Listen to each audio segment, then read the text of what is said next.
Good day everyone! For today's topic, we'll be tackling about the sources and distribution of Earth's water, running water, and underground water.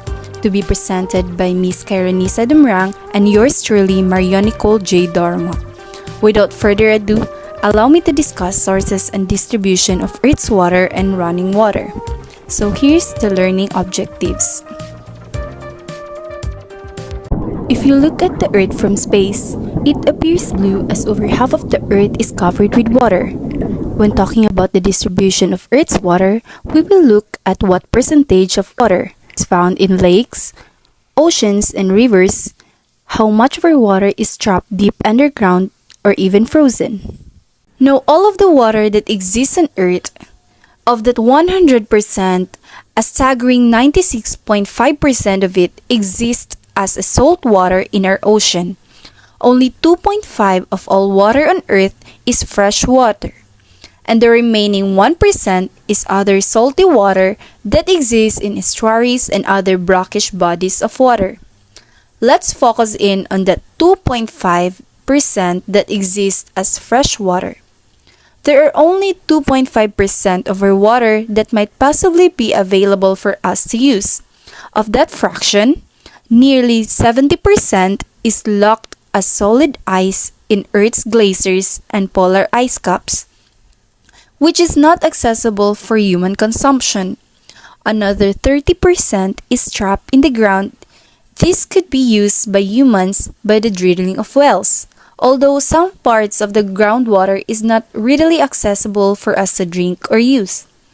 And finally, 1.2% exists as a surface water. Now remember, this is just 1.2% of the total 2.5% of all fresh waters. So, we're already talking about a tiny fraction of Earth's water existing as easily accessible surface fresh water. But we can dig into that surface water. So if we take that fraction of a fraction that exists as fresh water, 69% of it exists in ground ice or permafrost, currently frozen and not really accessible. An additional 20.9% is found in Earth's lakes. And then the remaining 10.1% is scattered throughout Earth's rivers in that atmosphere where you inhaled fresh water as a water vapor, within living things on Earth, and then in swamps and marshes and surface soil. Of all the water on Earth, a fraction of a fraction, a mere 0.03% of that water is actually accessible as fresh water on the surface. Let's move on to running water. Running water refers to the movement of water in a flowing or streaming manner, typically in a natural or man-made channel such as a river, stream, or even a tap. It is characterized by the continuous flow of water as opposed to stagnant or still water. Water cycle constantly moves among the oceans or hydrosphere, atmosphere, lithosphere, and biosphere, continuous and constantly going on wherever we look. It's an integral part of our life, and we couldn't do without it since it keeps plants growing, which keeps us breathing. It's why we have food to eat and access to clean water to drink. Processes involved in the cycle are evaporation, where heat from the sun transformed some of the liquid on the surface of the ocean into gas, cold water vapor. Next, we have transpiration. The water that stays near the surface can get used up by plants and trees. It gets drawn up by the root systems and is sent up to the leaves. There, the moisture heads out of the leaves, cooling the plant off. When the water falls from the atmosphere in a form of rain, hail, snow, or sleet, we call it precipitation. Most precipitation falls right back into the ocean, completing the cycle. Now we have the runoff. When it rains, everything that flows downhill carrying sediments and everything that associated with it. Infiltration, where water can travel deep into the ground between cracks in the sediment, refilling aquifers' big underground reservoir. Here's an illustration of the hydrologic cycle for you to understand more about this cycle. A stream flow is the ability of a stream to erode and transport materials depends largely on its velocity. When water is flowing, how fast or slow a stream goes is going to be determined by the gradients or the slope. So if it's really steep, the water is going to run faster, but if it's flat, the water is going to run slower. But there are other characteristics that influence the amount of stream flow such as channel, shape, size, and then the roughness. The discharge is the amount of water flowing in the stream past one given point is usually expressed in cubic feet per second. The bigger the stream, the bigger the number is going to be, or the higher the flow, the higher the numbers is going to be. As you go from upstream to downstream in a river system, the profile, if you look at it in cross-section, it's gonna change from where the headwaters are until where ultimately the mouth of the river is going to be.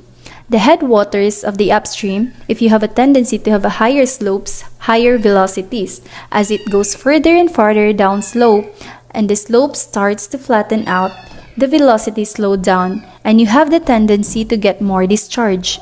Factors that increases downstream is that the channel size gets bigger.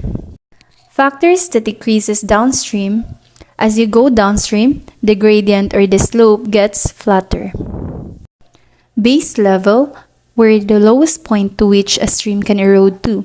There are two general types of a base level. We have the ultimate, which is the sea level, and the second one is temporary or the local.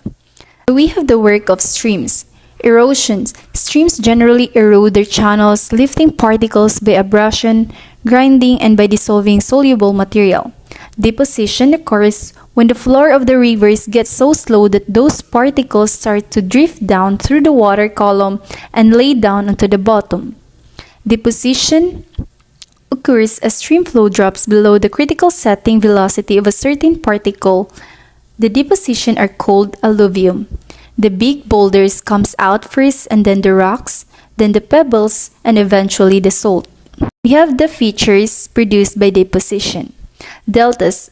It is an accumulation of sediment formed where a stream enters a lake or ocean.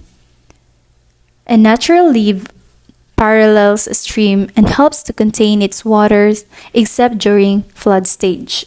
Stream valleys. Valley sides are shaped by weathering, overland flow, and even mass wasting. Narrow valleys usually means that you're at the headwaters. You have a higher gradient and a more resistant rock. It shows that the stream's primary work has been downcutting toward the base level. Features often include rapids and waterfalls. Wide valleys, on the other hand, is a stream near base level. So downward erosion is less dominant and stream energy is directed from side to side. The floodplain is the flat, low-lying portion of a stream valley subject to periodic flooding. Features often include those meanders become so steep in their meandering that they essentially cut through themselves, creating water-cooled cutoffs and also oxbox lakes. A flood occurs when the discharge of a stream becomes so great that it exceeds the capacity of its channel and overflows its banks. Measures to control flooding include artificial levees, flood control dams, and placing limits on floodplain development. Drainage basins. Everything within that particular area plays a role in whatever river is closest to it. Whatever water falls in this area is going to follow this path. And then we have a divide. It is an imaginary line that separates the drainage basins of one stream from another.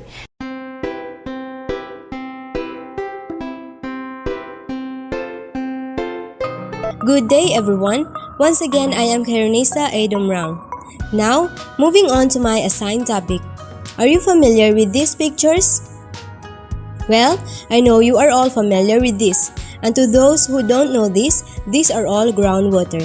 And yes, this is one of the sources and distributions of the earth water which I'm going to tackle. But before that, here's the learning objective about this topic. So, what is groundwater? The term groundwater refers to all water which is below the surface of the ground in the saturated zone and which is in direct contact with the ground or subsoil. It is also called subsurface water to distinguish it from surface water. It is a hidden resource that represents the largest reservoir of fresh water that is readily available to humans. Now, groundwater flow is the movement of groundwater beneath the Earth's surface. If a groundwater supply will be a useful resource, it depends on three factors. The first one is its quantity, second is ease of withdrawal, and the last is the water quality. Rain that falls on the surface seeps down through the soil and into a zone is called the zone of aeration or unsaturated zone, where most of the pore spaces are filled with air.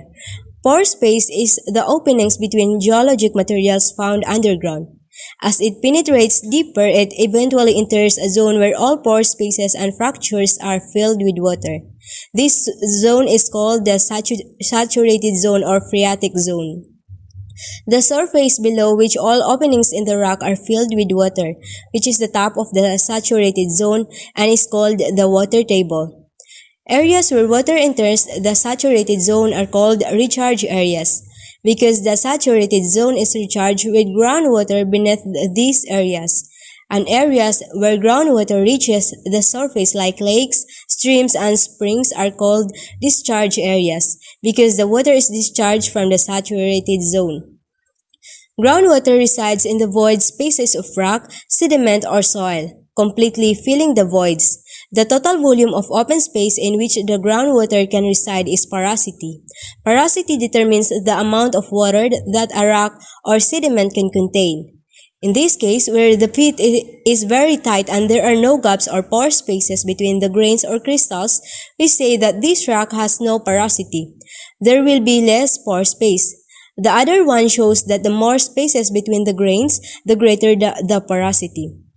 If a rock has a lot of gaps between grains, it is said to have good porosity and a lot of water can fit between the grains.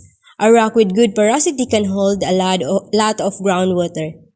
For groundwater to be able to get into a rock with good porosity, it must also have a good permeability. For a rock to be permeable and for water to move through it, the pore spaces between the grains in the rock must be connected. Permeability is therefore a measure of the ability of water to move through a rock. Moving on to the aquifer. Aquifers are the source of well water. It is usually consists of rocks, sand, and gravel with a lot of air spaces in which water can accumulate. And the aquitard is any geological formation of a rather semi-pervious nature that transmits water at slower rates than an aquifer. The aquifers can be classified into two. A confined aquifer is an aquifer where a low permeability layer, example is the clay, bounds the upper surface of the aquifer, confining the groundwater under pressure. An aquifer that is exposed at the surface is said to be unconfined aquifer. These aquifers are bounded by the water table, and this is the level of water you see in a borehole. Well, a well is a human-made hole that is dug or drilled deep enough to intersect the water table where water will fill the open space to the level of the water table and can be drawn out by a bucket or by pumping. There are three basic types of well. First one is the bored or shallow wells, which are usually bored into an unconfined water source. Next is the consolidated or rock wells. These wells are drilled into a formation consisting entirely of a natural rock formation that contains no soil and does not collapse. And the unconsolidated or sand wells, which are drilled into a formation consisting of soil, sand, or clay material that collapses upon it. Now, groundwater to the surface via man-made well. Man-made well, a pipe dug into the ground to extract water from aquifer. Artesian well, where water flows naturally to surface because it's under pressure. And spring is which water flows to surface because surface or flan dips below the water. And the hot spring or geyser, where water heat up by rocks pushes up to surface due to pressure. There are also threats that affect groundwater, and these are groundwater contamination, overuse and depletion, nitrates, pharmaceuticals and personal care products, improperly managed on-site wastewater treatment systems. These are also the advantages and disadvantages of groundwater. Let us go first with the advantages and the disadvantages. That's all for my topic. Thank you.